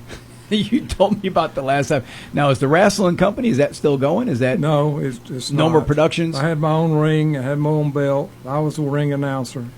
And Jake Snake Roberts was one of our star wrestlers back then. And Jake lives down south of Athens here now. Okay. And I bumped in, of all things, I'm sitting at the hospital getting to go have some tests run a couple of 3 months ago, and I look, and there's this beautiful blonde lady and this old man sitting there, and I said, Jake? And he said, John? and we bump each other in a hospital. Haven't seen each other in 40 years, you know. But those are the kind of things we've done. We've done a little bit of everything. Yep. About half of them have been successful, and about half of them are something Hey, else. that's the life of an entrepreneur. You know, you're going to have your swings and misses. You don't hit them all out of the park, but if you don't try, you don't know. Yeah, and now what we do is we broker businesses. You know, that is to me, that is a complex industry, and I say that because when you look at selling a real estate, whether it's a home, a piece of land, a commercial building, it's pretty cut and dry. It's easy to put a value on it. It's easy to determine, you know, what you get an appraisal. You understand what you're buying. You have comparables. Businesses are different, and what I mean by that is that quite often, and I've been in the small business sector for 3+ decades now. When you have a transaction, when you're selling a business, sometimes there's smoke and mirrors. You know, there's P&Ls don't match up, add up. How do you manage to be sure, if you're representing a buyer or if you're representing a seller, to ensure that there's integrity in the process? Well, first of all, we represent sellers. Okay. But in all the business transactions that I've been involved in over the years, I've never had a lawsuit. So we either were pricing what we were doing too low, or we just did a good job. Yeah, you had transparency and the numbers were right. And that's what we demand of our sellers. Yeah. And we put packages together based on what the sellers indicate to us and then what we know. And then buyers are buyers for any number of different reasons psychologically. They just want a business with a good cash flow, or they know something about that business and they don't really care what the other guy was doing. They're going to change what they're going to implement their own strategy. Their own strategy. Right. Mm-hmm. So it's a lot of it is psychological, and then you end up with 2 lawyers, one on each side, that you have to deal and work through and get all the I's and T's dotted and crossed. But it's a great business, and it's a helpful business, and we do a lot of good. Well, it does. And like I said, you're basically a real estate agent for the small business community. Just it seems like sometimes people will buy a business, and then 6 months later they're struggling, they're failing. Oh, you know, the guy told me it was this, or, you know, the numbers showed that it was that. And it's I like what you just said, when you're representing a seller, is being sure that there's integrity in the process and that the numbers are right and that it makes sense, because it's not, you know, owning a business isn't easy, and acquiring a business and keeping it afloat, that has its own different set of challenges. You listen to the Marc McMain Show. We're going to take a quick break. When we come back, we're going to continue with John Padgett, John Elliott.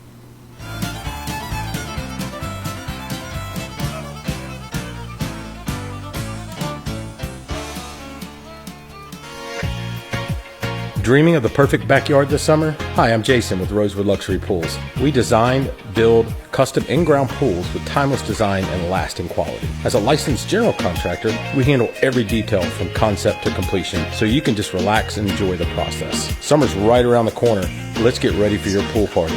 Give us a call at 678-635-7276 or look us up at rosewoodluxurypools.com. Hey, this is attorney Bart Bitton with Bitton & Bitton. I live and work right here in Monroe, Georgia, and I am proud to serve this area. If you've been hurt in a car accident, you don't need some out-of-town lawyer that treats you like a number. You deserve a local lawyer you can trust, someone who lives here, works here, and takes care of people. So remember this, if you're ever in a car accident, be smart, call Bart. Bitton & Bitton, local lawyers you can trust. Ready to grow your small business and reach thousands of new customers? Say hello to Town Values Magazine, formerly MTM Shopper, proudly serving the community for 22 years. Every month, thousands of magazines are mailed directly to homes in Walton, Oconee, Barrow, Rockdale, Newton, Gwinnett, and beyond to further expand your reach. Our magazine is packed with valuable coupons and services offered, helping families save money while supporting the community they love. We specialize in local direct marketing that works, building your brand, driving sales, and connecting you with the customers who matter most. Plus, we're online at townvalues.com and on Facebook and Instagram, giving your business even more exposure in print and digital. Ready to reserve your space in the next edition? Call Liliana at 770-267-6650. Town Values Magazine. Local, trusted, powerful, helping businesses grow and families save.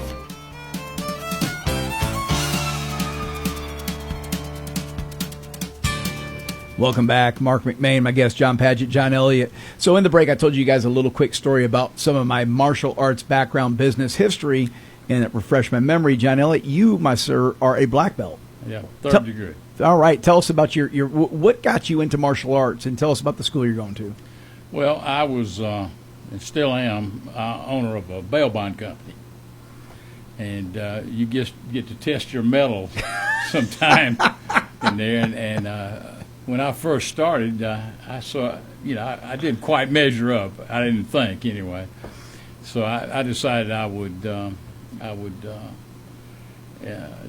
start taking Taekwondo. Equip yourself in case something got hairy. Sure. Yeah. And so I started like in, I guess, around 80. So you've been doing this for a while. Oh, yeah. Okay. And where did you start? At the Y. At the YMCA? YMCA. Tommy Lunsford was my sensei. And great guy. And what form of martial arts was it? What style? Taekwondo. Okay. And he moved up to Maine. I was the first guy he ever promoted to black belt. Really? Okay. Yeah. And I didn't know him. In school, but we were in school together. And it's just something that I enjoy. I like the challenge. I like the idea that there is a goal, an intermediate goal, right in front of you all the time. That's right. Yeah.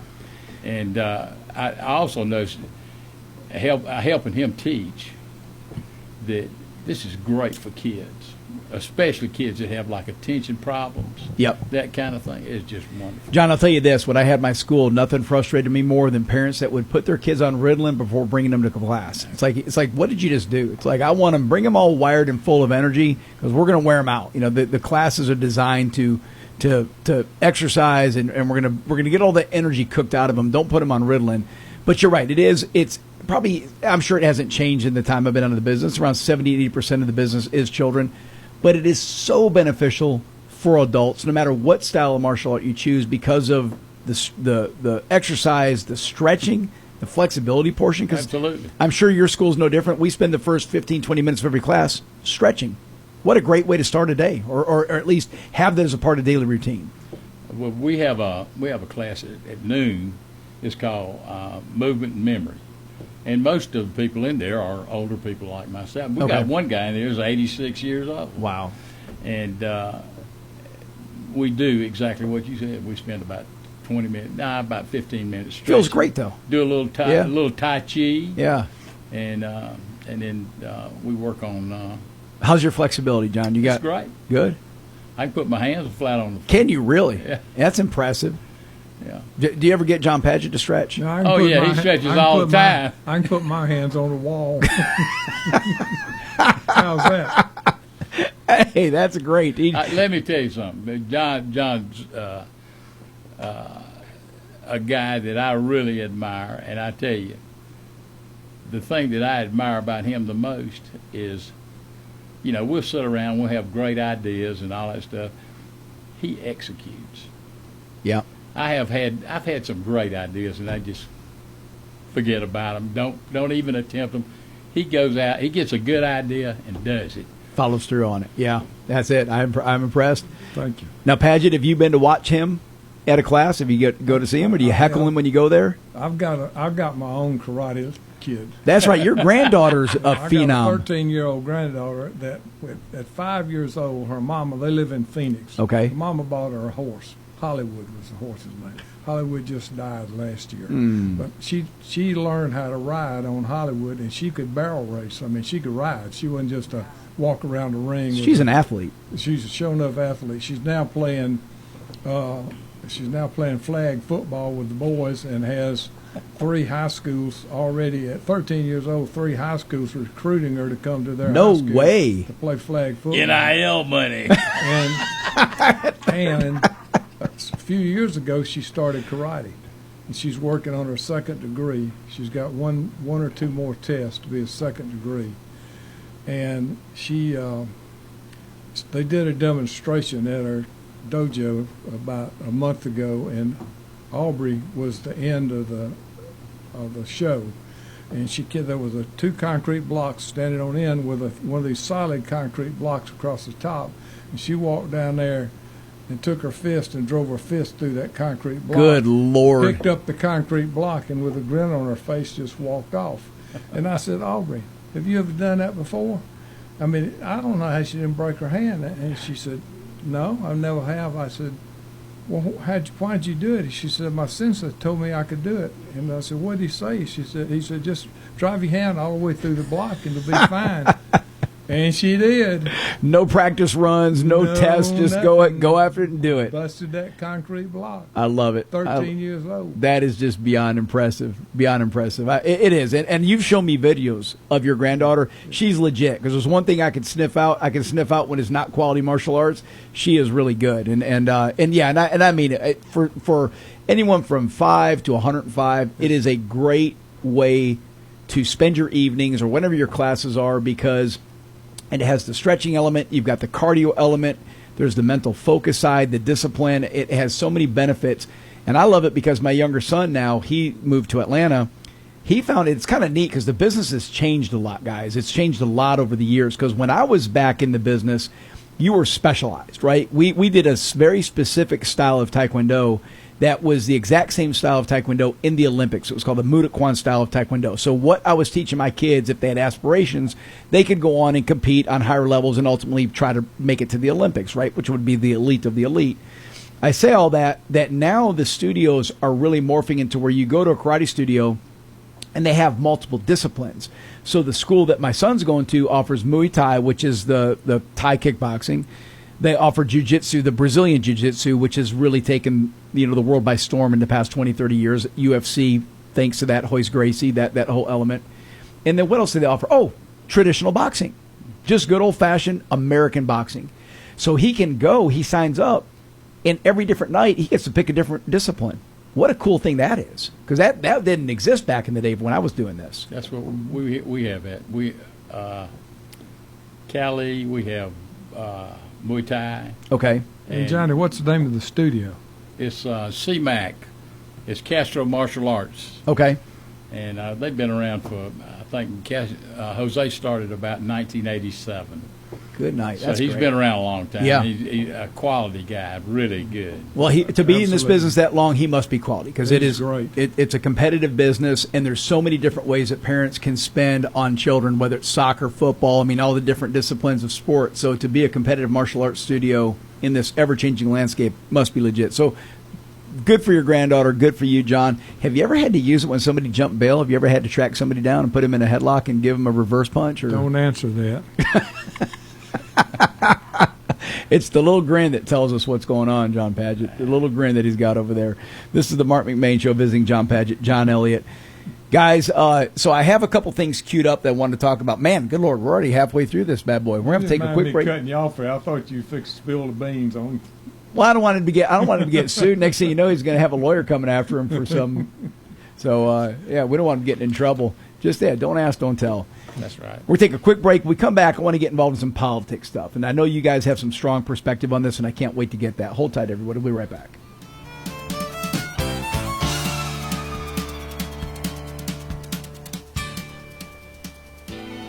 When looking for new shoes, the place to check out is K&D Shoes in Conyers.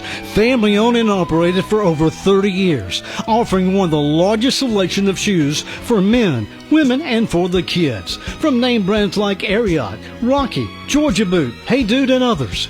You'll find everything from casual to work boots all under one roof. Be sure to see their great selection of outerwear from name brands like Carhartt, Ariat, and more. Need athletic shoes? Then see their great selection from brands like New Balance, Brooks, Reebok, Hoka, and more. Open Monday through Saturday from 10 a.m. to 6 p.m. and on Sunday from 1 p.m. to 6 p.m. That's K&D Shoes, 2250 Dogwood Drive in Conyers. Call 770-483-9037. Or to learn more and see their great selection, go to kndshoes.com. Lake Life is the Lake area's largest award-winning magazine, reaching over 25,000 readers. Pick up your copy of Lake Life magazine today. Get Lake Life free at over 100 convenient locations in Georgia's Lake Country. And keep in mind, you'll receive your free copy with a subscription to the Lake Oconee News or the Eatonton Messenger. Lake Life. It's all about the lives and events in Georgia's Lake Country. Call 706-485-3501 to subscribe. Lake Life, the biggest, the best, and it's free. Anytime is a great time to make memories at the Yellow River Wildlife Sanctuary in Lilburn. Close to home and fun for the entire family. Not only will you see wildlife up close, like bears, otters, bison, and more, you can enjoy a picnic lunch. There's gem mining and so much more. The Yellow River Wildlife Sanctuary, 4525 Highway 78 in Lilburn. Make plans to visit soon. To learn more, go to yellowriverwildlifesanctuary.com.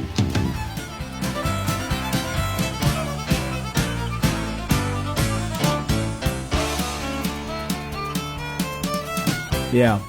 Welcome back, Marc McMain, John Padgett, John Elliott. What do you think about bumper music, guys? A little Charlie Daniels? Oh, I like that. That's good stuff, isn't it? Oh, good stuff. Devil went down to Georgia. I booked Charlie Daniels at the Classic Center one time. You know what, John? I hate he went and performed at an outdoor venue over in Winder. I can't think of the name of the venue. About maybe it was before he had passed away, and I remember telling my wife, "So we got to go see him." And I never did. So I'll see him the next time he comes around. And then he passed away, and I missed that chance to see him. I live. had these flags that were about 15 feet long and 3 feet wide. It said Charlie Daniels. About 3 of them hanging in the Classic Center. Okay. And so after the show in the green room, I said, Charlie, sign this thing. So he signed it. Great big letters, Charlie Daniels. And I took it out to a guy that I knew to frame it, put a frame around it. Yeah. And he got raided by the Georgia Department of Revenue for not paying his sales tax, and they took my banner. You never got it back? I never got it back. Oh, man. Well, at least to pay the tax bill. What year was that you brought him into concert? Oh, that's probably been 20 years. I was booking bands back then, doing shows. Yeah. I wish I could have gone to see him. I can't think of the name of the venue where I saw him, but I heard he did a great show. Just a lot of fun. So, anyways, we broke out our new bumper music last week, and our first guest when we had this music was a pastor of a church. And we didn't make the connection of Devil Went Down to Georgia Pastor Church, but everybody played nice. There was no harm, no foul. Good. So, guys, let's talk about politics. And we go any direction you want to, but I'm going to cue it up with this. So last week, and look, I've said it before, we are blessed when you look at the lineup of Republican candidates, whether they're elected officials or just people running for office that are now vying for higher office. Our bench is deep, especially when you compare it to what the Democrats have to offer. So the Republican Party, from governor, lieutenant governor, secretary of state, AG, and beyond, we've got brilliant men and women that are stepping up to represent us at the highest levels. That being said, when you look at the party apparatus, whether it's the state party, the district level, or the county party, at least on the county party, it's in the bylaws that you do not get involved in a primary. So if you're the chairman of the Walton County GOP, which I was clearly informed by James Cooper, 10th District Chairman, you do not get involved in a primary. So if there's 4 people vying for governor or 4 people vying for county commissioner that are on the Republican side, treat them equally. Treat them equally. Give them all equal chance to speak. You can have your quiet preference, right, behind closed doors. You can have your guy. That's fine. But you can't be public with it, and you can't endorse, and you can't get involved. Well, the state party just last week came out and made an endorsement. What do you think of that? I can tell you, first of all, those guys don't have any money. They're not going to be able to help anybody. Sure. But that's a group of people that they basically took over what used to be a pretty good party and then ran it in the ground. Well, John used to be chairman. I know. mean, and that's when it was good. Right. And so let me ask you this, John Padgett. If you are... was that a no-no for you back then? Was that understood? You don't get involved in primaries? Don't get involved in the primary. Yeah. That's all the way down to the... You're picking one Republican and against another Republican when what counts is the vote of the Republican Party. Right. And they've gone so far now. My understanding is that they've gone to the RNC and said, we want you to come down here and get involved in our primaries. Yeah, and it doesn't mean, look, again, I emphasize, I've had every one of those candidates on my show, and I'm impressed with every one of them. Right? They all have their qualities. They all have their shortcomings, as we all do, but they all have their qualities. And I'll take any one of them over any Democrat option. But to put your thumb on the scale gives an unfair advantage. And so I just, and it's not just that, which it is that, it's the precedent you're setting for those beneath you. Mm-hmm. So now are you going to start seeing county parties chime up and start making endorsements? Well, here's another problem they create when they do that. My understanding is the Georgia Republican Party doesn't have much money in the coffers. Right. I've heard that. And if you go in and you got 5 guys running and the party picks one, that means 4 of them are not going to be much in favor of the party and help you raise any money. Yep. And raising money is critical. We can't forever go to Governor Kemp and RNC for money. We got to raise money in Georgia and make commitments from people that we want to have support us in the party. Yeah, that's a great point. You're right, because now what you're doing is you're alienating several to benefit one. And I don't know, just like John Elliott said a second ago, I don't know that really moves the needle much at all, the endorsement. It's just more the optics of it, right? And again, I don't know what the bylaws of the state party are. I'm assuming it follows similar to the bylaws of the county party where you don't get involved. So I know it's sent, shock waves amongst those in that political realm. People that are involved in party politics are kind of baffled by this. Some maybe are celebrating it. But I was just curious to get your perspective as former chairman of the state GOP. John, I know I see you at the Clark County GOP quite often. I was chairman of Clark County twice. Okay. And not one full term, and I filled in for a guy that we threw out of the party. What happened with that?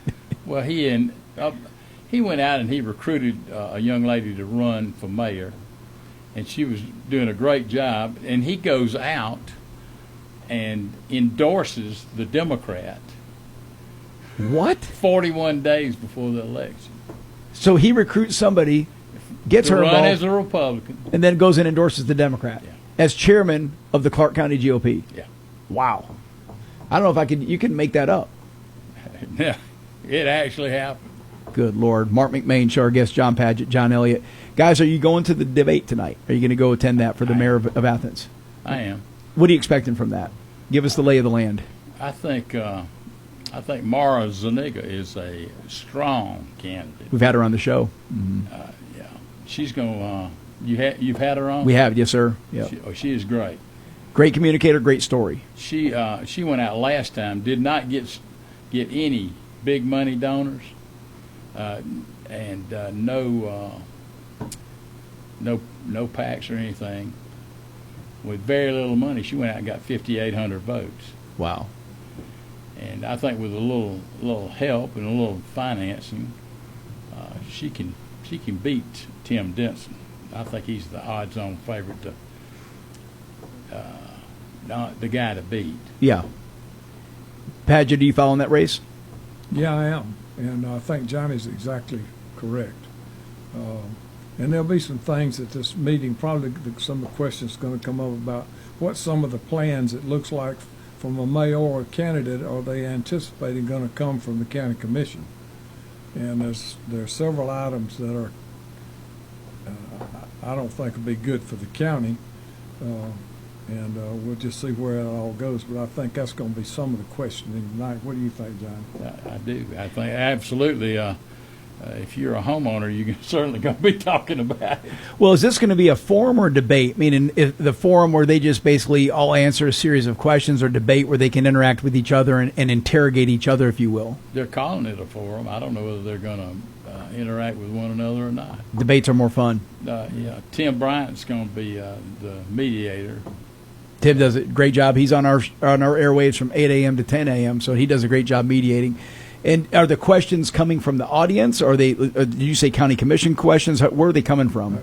In the past, they've come from the audience and Tim Bryant. Because they have to be hard questions, guys. And the reason I say this, if you look at this slate of candidates that's running, and I don't know everyone on that slate, but you've got those that are far, far, far, far, far left. And then you got some that are more conservative, maybe moderate, and in between. And you have to get to the bottom of what these people really stand for, because we see these stories day in and day out on the news of mayors telling their police not to assist efforts of ICE, mayors telling their police to not do this, that. There's still the defund movement out there. And the only way to get to that when we're concerned about the far-left radical candidate is let's make them answer these questions. Yeah, that's true. That's true. We've got our commission has a credibility problem. And they're not very transparent about anything they do, and that's something that I'm on toot Mara's horn. She has stayed engaged. She ran 4 years ago. Right. She has stayed engaged. She's down there every week at these commission meetings. Actually, she got to asking questions one night of the commission, and they got so tired of her asking questions, they almost had to escort her out of the meeting. But I mean, she was doing work for the people. Yeah, yeah. And I think she would make a great mayor. This is the John Elliott endorsing Mara Zuniga for mayor. Well, I encourage people to go. I'm assuming the public can attend. It's going to be held at Piedmont Hospital. I can't remember the name of the building. If you just Google this, Athens Medical Services Building, I think. That's where they hold. Is it where they hold the Clark County GOP? It's the Jack Drew Auditorium. And it starts at Piedmont Hospital. Jack Drew Auditorium. So is that where they hold the GOP event or no? Yes, sir. It is. It's off of Sunset, off of King. King, yep, King. right. 6 o'clock is when the doors open, or at least no. They said the debate begins at 6 o'clock sharp because it is going to be covered by the radio station out there. Tim Bryant moderating, so you may want to get there early. It's pretty easy to park there. I'm going to be curious to see what kind of audience shows up to this. How engaged are the voters of Athens that want to get out there and have a say in who their next mayor is going to be? I think if they're interested in how their neighborhoods are going to look in the future, yeah, they ought to be there. Because there's some issues, I mean really crazy issues like doing away with single-family zoning. Yeah, making all right, and that's it. Yeah, so if you're concerned about property tax, if you're concerned about the homelessness issue, if you're concerned about expenses as we know it, this is your chance to go and learn. And maybe there's a chance that you can ask a question. Who knows? I don't know if they're going to open it up in live audience format, but that would be interesting if they would. And so hopefully these questions are not softball questions, that they're good, hard questions, that we can find out who these people really are. You're listening to the Marc McMain Show, visiting with John Padgett, John Elliott. Take a quick break. We'll be right back.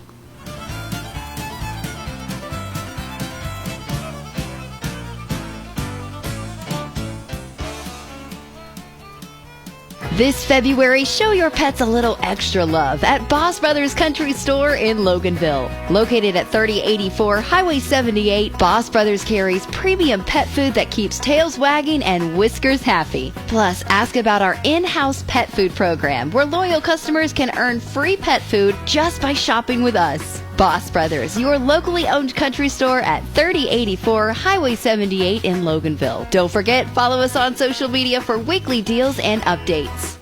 Hey, this is Doug. And this is Robbie. We own and operate Foy Tree Service. When you need tree cutting, stump grinding, lot clearing, mulching, firewood, and more, call Foy Tree Service. Serving Morgan County and surrounding area since 1987. With top quality service and fair prices, we take pride in our work, and we do everything to make sure that you are a happy customer. That's Foy Tree Service. Call us at 706-342-8733. That's 706-342-TREE.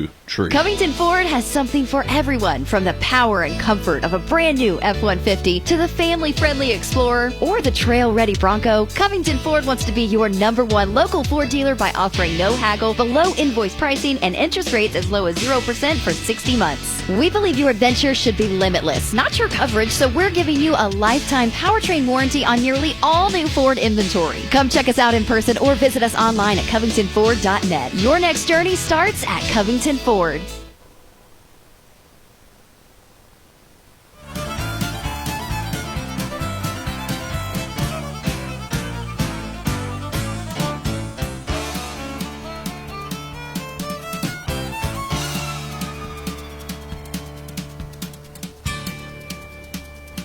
Welcome back. Marc McMain, my guest John Padgett, John Elliott, talking about politics in Athens. Big debate tonight. Who's going to be the next mayor of Athens? It is a big deal, folks, because if you are one of those that are upset with the direction that the city is taking, you may want to show up to this and find out who your options are, maybe a chance to ask questions. But I can tell you right now, even if you can't, Tim Bryant will ask some tough questions. He's going to Tim will drill down deep on that. So I'm definitely looking forward to learning more about that. Guys, you've been in this area for quite some time. You shared your story at the beginning of this interview, where you're from, how you got to Athens. Over the past several decades, what have you seen? And it doesn't have to be political. We had Dawn Griffin on here in the segment before. She talked about growing up in Monroe. Monroe now is this charming, vibrant town that people travel to from all over the region to come to Monroe and have dinner, or maybe go to the antique shops that we've got. Tell us about Athens. What have you seen over the past several decades? Well, when I was a little boy, I went to Chase Street School and Athens High School. There wasn't a middle school. That's how long I've been in the public education part of the Clark County. It was a great place for little boys to grow up. You could get on your bicycle. I lived on King Avenue, right over to Normaltown, get you an ice cream cone, wander around, play ball in neighborhoods, get home. As long as you got home by supper time and got your homework done, that was okay. You're in good shape, yeah. You had a problem. You didn't get home on time and didn't get your homework done. My mama could pick the finest switch you ever saw, and the next day I would be home on time and get my homework done. You're a quick study. Yes, quick study. But politically, Athens wasn't really divided. We had a bunch of really moderate, great mayors over the years, 4 or 5 of them in a row, wouldn't you say, Johnny? Yep. That helped this county. They brought payroll in, they brought wages in, and there was not a real big. Most of the politics was Democrat. There was hardly a Republican Party in the county, but it didn't make any difference because Blue Dog Democrats now are Republicans now, a lot of them. Yep. So that's sort of where we came from, and how we ended up here. I don't know, but it is a pretty divided 65-35, probably politically divided county. But the direction has gone far left. I mean, it has taken a hard turn for the left. And what's interesting, if you think about the communities around us here, the surrounding counties, no longer is there a need to go to Atlanta unless you're going to fly out of town. Right, that's the only reason to go to Atlanta is to fly. You're not going to go to Athens to eat. If you want a nice restaurant, Athens has a plethora. There's entertainment in Athens. You got the Bulldogs in Athens. If you want to watch a great basketball game, you don't go see the Hawks. You go see the men. I was at the women's basketball game the other night. So there's all the reason in the world now to go that way. Leadership is vitally important. John, do you have the same perspective? John Elliott, is that what you've seen over the past couple decades? Well, I got to see Athens from a totally different, over the years from a totally different perspective than most people. I'd say I'd see it at nighttime, what happens at night. Yeah. And over the years, it's gotten just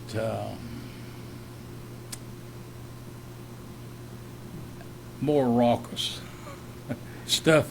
I mean, people doing crazier things over and over and over again. Yeah, because you're talking from a bondsman perspective. The people you're bailing out in the charges that they're facing are just, you're saying, are becoming more bizarre and unusual. Well, used to, you'd maybe get somebody out for drunk driving or a little pot or something like that. But now, you get a lot like meth and a lot of that now. And you've got, they say we don't have a gang problem, but we had an officer testify in court that there was like 3,700 gang members in Athens, Georgia. Wow. You ask somebody my age, or they don't go downtown at night anymore. You were talking about going out to eat. Yeah. They still have good places to eat, but it's not downtown. Downtown used to be very viable. You had men's stores, you had department stores, all that. Well, the county commission was big in destroying all that when they decided they didn't want Walmart on the Atlanta highway. They had this big to-do about Walmart it's going to ruin traffic and everything. So what do? They go out of Ellsbridge Parkway to Oconee County. There goes all of our sales tax dollars. So it left a void. It left a huge void. Financially, it was killer for Clark County, because look at all that businesses out there just over the county line on Epps Bridge. Yeah, between the connector and Epps Bridge, could yeah. have been out on the Atlanta Highway or on the east side. Yeah. Your sales tax revenue is just huge, huge. Well, going back to the crime, and it's a question I got for both you guys, is there going to be somebody in a leadership forum that has the stomach to do what needs to be done to clean it up? Because, again, this is Atlanta's important to us, but Athens is important to us. When I say us, these counties of Oconee, Barrow, Morgan, Walton counties, right? If we're not going shopping in our own backyard, we're going to one of those two places. I do not go west anymore. I don't go to the Mall of Georgia. Just not a place I go to anymore. Can't go to Gwinnett Mall anymore. That's not even an option. So you go back to Athens if you're going to do shopping, if you want to go out to a nice place to eat. But also, I don't want to deal with crime, right? I'm a regular guy. I don't want to deal with this.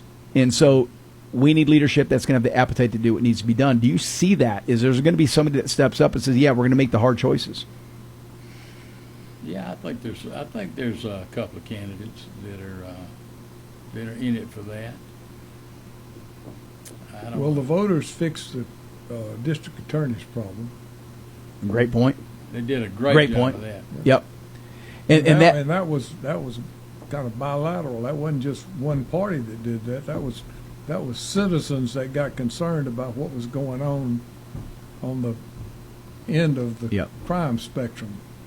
Yeah, that's a great point. And that's a great first step. I think there's more that has to come on that. I think there has to be a harder approach to, I mean, Obama just came out the other day and acknowledged, he finally said that the homelessness issue in California is an atrocity. It's the exact word he used. It's an atrocity. Something that the Democrats would have never said that just 6 months or 12 months ago, right? They'd all say, hey, this is a work in progress. This is, we're going to solve the problem. We're going to appease. We're going to enable. We're realizing now that is a flawed concept. And we have a similar project like this taking place in Athens with the homelessness crisis. It's manifesting there. Tough decisions have to be made. We're actually inviting to those homeless type people. And what I saw over the years, we had counties around us, even before this last administration got in there, and that were so welcoming to homeless people and illegal immigrants. We had counties that were paying bus fare to Athens, one Georgia. way. To Athens, Georgia. We've had police cars from surrounding counties bring people to Clark County and drop them off. Yeah. Because we are a hub for social welfare programs. We got great giveaway programs. And, I mean, they just gravitated to it. Yeah, that's... And we are actually, they say we're not a sanctuary city. We're a sanctuary city in all but name. Yeah. Because you don't get any state funding if you're a sanctuary city, is the way I hear it. Yeah. Yeah, no, that's been a big deal. It has. And look, we all want what's best for Athens, so I'm excited what comes from this. Hopefully they get the right candidate in place, and hopefully somebody that's willing to make tough decisions. That's what has to happen. Guys, let's talk about staying engaged. We've got a few minutes left in the show. Both you guys, you say you have breakfast 7 days a week together. You're at Strickland's in the morning. Some days it's at Cracker Barrel. John, I know you attend to lunch with your buddies at various places. You guys are always out and about and amongst them. Maybe it's in a role of attending the GOP. Maybe John Padgett's in a role of in the business world, the business community. How important is it that you're out there and that you're still doing stuff at this point of your life, this point of your career? Well, I grew up, I guess what would be kind of disadvantaged. We moved down here from Ringo. We moved in a housing project in Comer, Georgia. Nicest place I'd ever lived up until then. We actually had a telephone and a bathroom inside. And that housing project is still there. It's a very nice, It's a very nice community in Comer. Moved to Colburn in a little house, and then moved out on the end of Tallahassee Road in a little house that had a hand pump in the kitchen, an open well, and Alan and I, my little brother and I, took baths in the creek. Now, I just thought that's the way the rest of the world worked. Until I started going to school, and I had overalls and brogans on, and all the other little boys had on blue jeans and eyes-eyed shirts. Right. And I knew something was wrong with the way I had been brought up. Humble beginnings. Well, my daddy told me a lot of different things that I tried to use, but he said, son, it doesn't matter what's going on in your life, how bad it is. get up every day and go to work. If you'll get up every day and go to work, things will get better. And sure enough, I get up every day at my age. My wife said, don't mention how old I am anymore. Nobody wants to hear that. But at my age, I get up every day. I go have breakfast, and then I go to work. I don't go home and get in the chair and watch TV. Yeah. Now, go to work can mean I go to a political meeting, I go to a church meeting, I go to a business meeting, but I fill up my day with stuff to do every day. Good for and you. I just think that's what keeps people going, is it keeps their mind engaged. I think that's impressive. I love it. I think I agree with you on every facet of that, and I think also there's a side element. It's good for the community to have people like you with your acumen, your experience, the history that you bring to the table. I love when I know I go to Strickland's every morning, I'm going to see you guys. Sometimes I'll call you in advance and say, you going to be there tomorrow morning? And I know the answer is yes, but I also know when I go, and if it's not you guys, it's your buddies that are there. If you take the rare day off and not having breakfast there, there's something to be said for that, of seeing you guys out there and active. John Elliott, we've got about another minute and a half. I'm going to kind of let you take us out of here. Tell me your thoughts and the importance of being engaged and visible. Well, if you aren't engaged, you don't know what's going on in your community. And I hit a lot of, I'm like a pinball machine. I hit a lot of different spots in our town every day, finding out what's going on, because you're not going to find it out in the newspaper. That's right. Rarely do they get it right, and if they do, it's 2 days old. Yep. So, that's why I get out there. I volunteer at the Castro Martial Arts Center 3 days a week, because I enjoy that, and I think I'm helping these kids. Sure. That's the ones I work with, the young kids. Yep.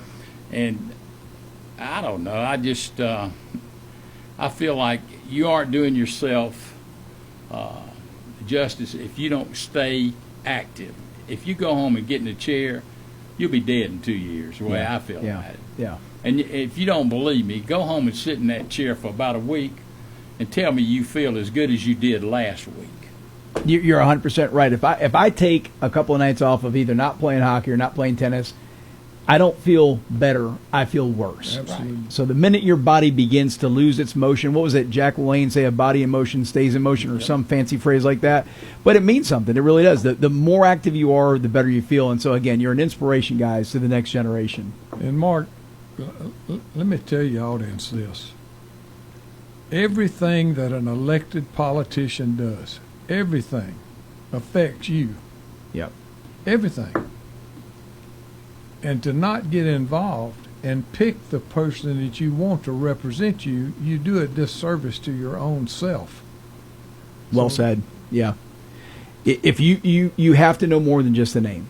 You better get on the website. You better do, and you got to dig deeper in that, because the website's going to say all the things that they want you to say.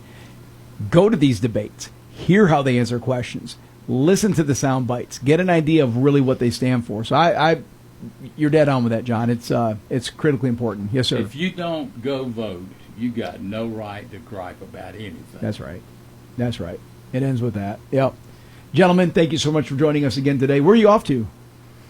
Where are we having lunch? I want to go get ready for We already had lunch.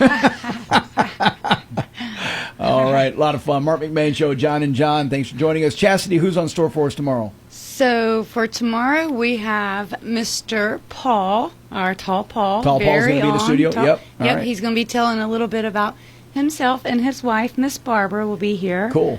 Talking about their love story and Nice. a little bit of get to know Paul a little more. Yeah. And then we'll have our own Jeff Hood with Miss Sarah Coombs. Camuze. Yep. Camuze. She's I think she's Oconee County tourism or yes, something tourism. like that. Yep. She knows a lot about what's going on. She can tell us about the fun out stuff going there. on in Oconee County. That'll be a lot of fun. And if you are looking for any volunteer opportunities, come see us tomorrow over at the Loganville Meridian Gym. We've got our Special Olympics winter basketball games. So that's where you'll find me. That's great. So, be there 8:30. She's always giving back, guys. She is our resident Good girl. charitable. Yes, absolutely. We'll see you tomorrow at noon, everybody. Yes. Oh,